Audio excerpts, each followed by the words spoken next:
Okay, I just arrived at San Jorge's Castle and I'm walking up to it now. Hey, check out that automatic round thing in the middle of the road.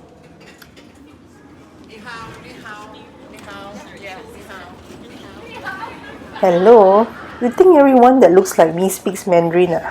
The tourists. Yeah, sorry, I got annoyed and called them tourists doing the touristic thing. Well, not that I'm not a tourist. While walking up to St. George's Castle, I saw many beautiful pastel-colored buildings with wooden doors that look vintage-like and authentic. This is the entry point to the castle. I guess this is a guy. Okay, I'm at the entrance of the castle, so that's the line where to buy the tickets and to go in.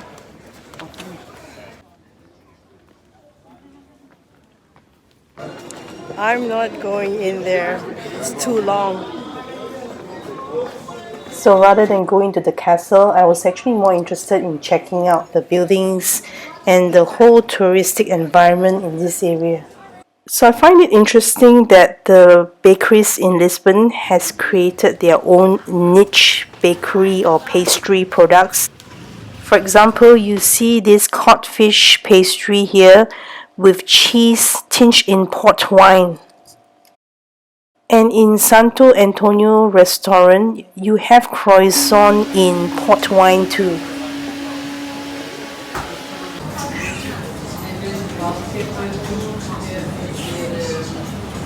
And yummy yummy, check out the mouth-watering pastel di nata, which we call Portuguese tarts in my country.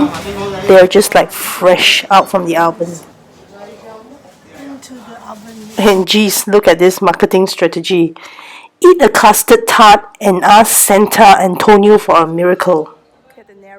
Okay, another interesting thing about Alfama is the narrow streets and their actual roads, and cars actually drive through it, but they are really narrow.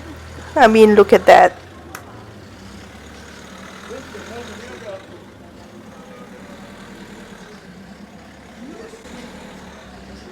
Oh god, coming from the back. Yeah, you really got to watch out with traffic when you're walking in Alfama. So here is an example of an artist doing niche drawing. He is using coffee to illustrate his expressions on the areas around. Accompanying him while he draws are his musical choices, played through his smartphone and amplified from a radio transistor speaker. And here is something everyone talks about. Ginja, which is sour cherry, and this is wine made from the fruit itself. It's usually drunk with chocolate. In my second day in Alfama, I discovered there are two types of tourist shop. One is the one that's non-handmade, cheaper, and mostly not from Portugal. And the other one is the handmade ones, which has lots of beautiful handmade things from Portugal. So this shop, Nunes, sells many porcelain products, handmade and hand-drawn in Portugal.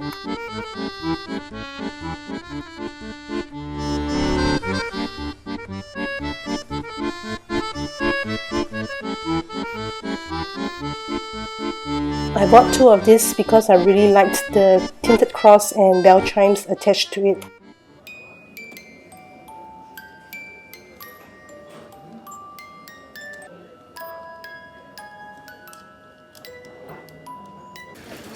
tourists on bikes. And if you wanted to follow a tour, then you'll be subjected to these. Well, that's not for me. Shop with sardines. Wow, look at all the seafood.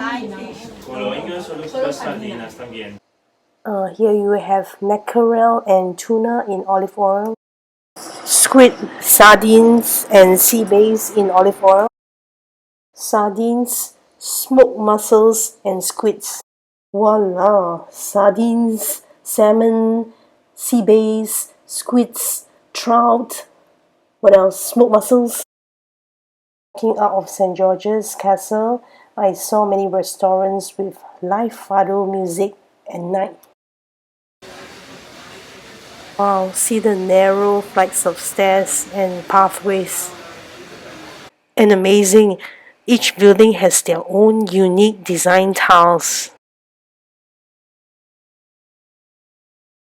Okay, I'm done with the San Jorge's Castle area.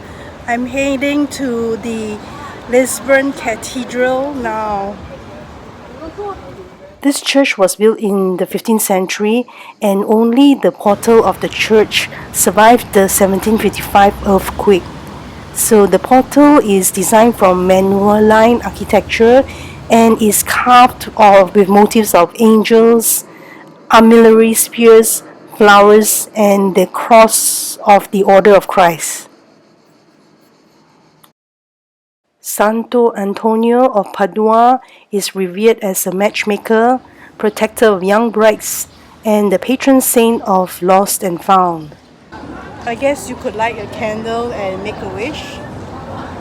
Just above St. Anthony's Church looms the magnificent Lisbon Cathedral. Well, be careful where you walk. I think the tram car was like honking at me. I think I almost got knocked down by it. Anyway, be careful of tuk-tuks, buses, tram cars, and whatever traffic along this area. Wow, absolutely magnificent. I'm actually quite amazed by these tuk-tuks. Each has their own personal designs. There are also many lady drivers. After the Lisbon Cathedral, I walked further up to check out the scenery at the Santa Lucia Lookout. Here, just can't wait to see what's over there. Beautiful. I love you. Quiero mucho. Welcome, Lisbon. Well, so here's the amazing lookout at Santa Lucia. I walked up a little more and there were restaurants. I took a picture with Saint Vincent here, and then I'm done because it's getting really hot. Make sure you drink a lot of water, wear a cap, and here I'm wearing my Uniglow UV protection parka. So a lot of people are having lunch now, and there's a lot of fresh seafood here. I'm actually looking for an aircon place. Ha ha ha. Wow, look at the fresh fish. So you can have grilled sardines, grilled cod fish, grilled salmon, and grilled octopus and squids. I went back to Fabrico Coffee Roasters because it was air conditioned. Ordered a quiche and cafe latte. The day started at 10:30 a.m. and ended at 4 p.m. for me at Alfama, and I took an Uber ride back to the university.